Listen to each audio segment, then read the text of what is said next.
Je me souviens de ce gros oiseau blanc recroquevillé dans le fossé de la Nationale. L'imagination en branle du gamin, imaginant un oiseau exotique, une possible découverte. Un événement qui se serait glissé au creux de l'habitude et des répétitions du quotidien. Seulement un dindon, sans doute tombé d'un camion. On l'a mangé à Noël. Je me souviens des siestes à la maternelle, de grands rideaux bleus et de l'institutrice qui travaillait derrière une table, spectateur dans la pénombre.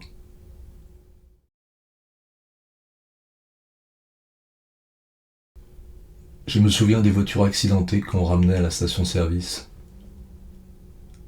Du verre brisé, parfois une trace de sang, un jouet oublié, un apprentissage de la mort. Je me souviens de la première chanson que j'ai écrite pour le groupe de François au lycée. Il y était question de New York.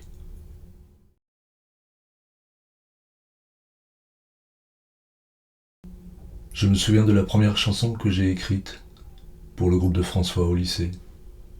Il y était question de New York.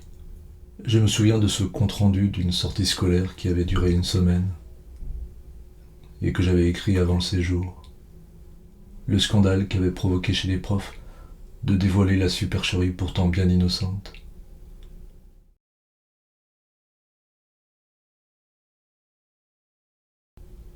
Je me souviens d'avoir créé avec Paul, un copain, un journal qu'on faisait circuler dans l'enceinte du bahut.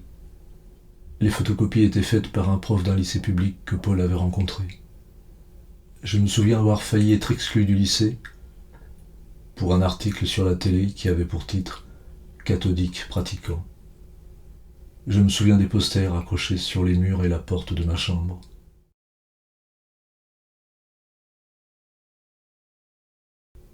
Je me souviens de l'anecdote que racontait mon père, un de ses rares récits, d'un renard allongé dans la cuisine de la ferme et qui ouvrait un œil de temps en temps. Je me souviens de son départ à l'armée, direction Baden-Baden. La première fois qu'il prenait le train, du gars sympa qu'il a rencontré et qui l'a guidé dans le métro entre Montparnasse et Gare du Nord, et comment ils ont profité d'un long arrêt à Strasbourg pour aller visiter la cathédrale, malgré l'interdiction qu'on leur en avait fait. Je me souviens d'avoir compris que très tardivement ce que ça révélait du bonhomme.